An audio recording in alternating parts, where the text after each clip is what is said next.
परमात्मने नमः। ओम श्री परमात्मने नमः। श्रीमद्भगवद्गीता अथ प्रथमोऽध्यायः।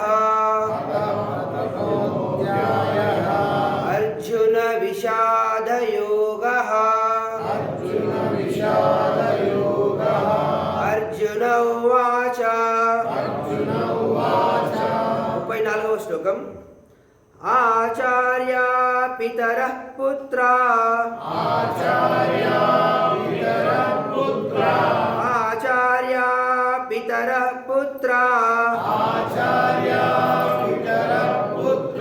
तदैव च पितामहाः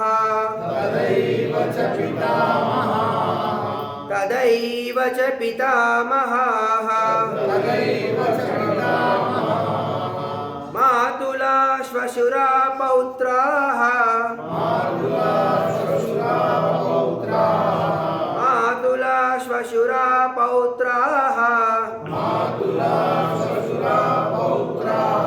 श्यालाः सम्बन्धिनस्तदा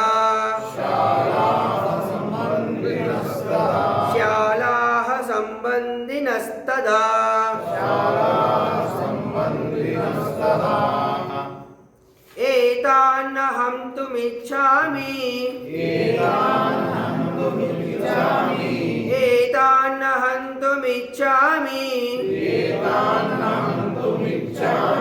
न तोऽसि मधुसूदन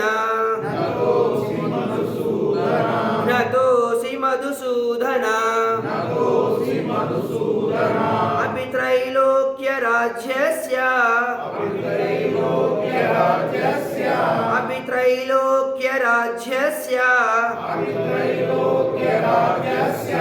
हेतो हि किं नु मही कृते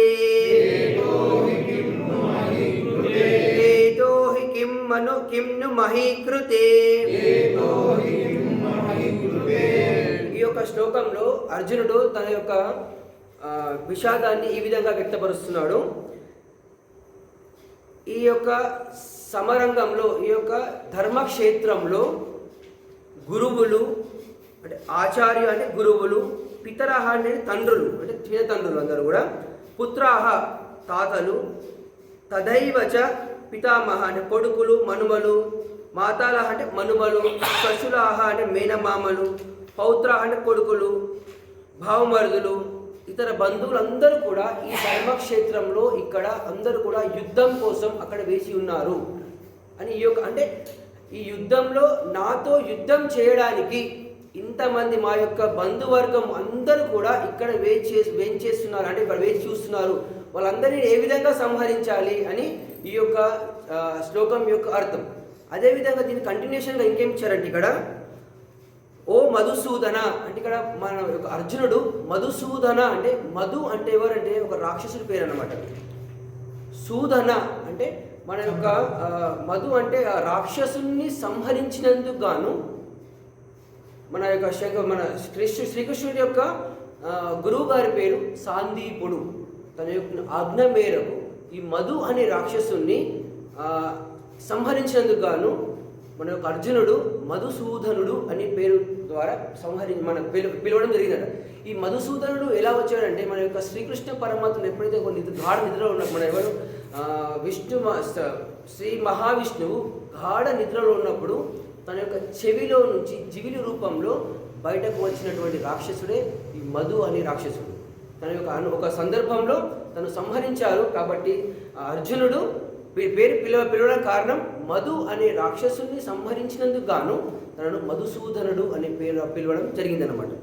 అదేవిధంగా ఇక్కడ ఏం చేశారంటే ఓ మధుసూదన, ముల్లోకాధిపత్యము కొరకైనను నేను ఎవ్వరిని చంపను. నేను ఈ రణరంగంలో ఇంతమందిని చంపినా కానీ నాకు ఈ ముల్లోకాధిపత్యం ఇచ్చినా సరే నేను వీళ్ళెవ్వరిని కూడా చంపను.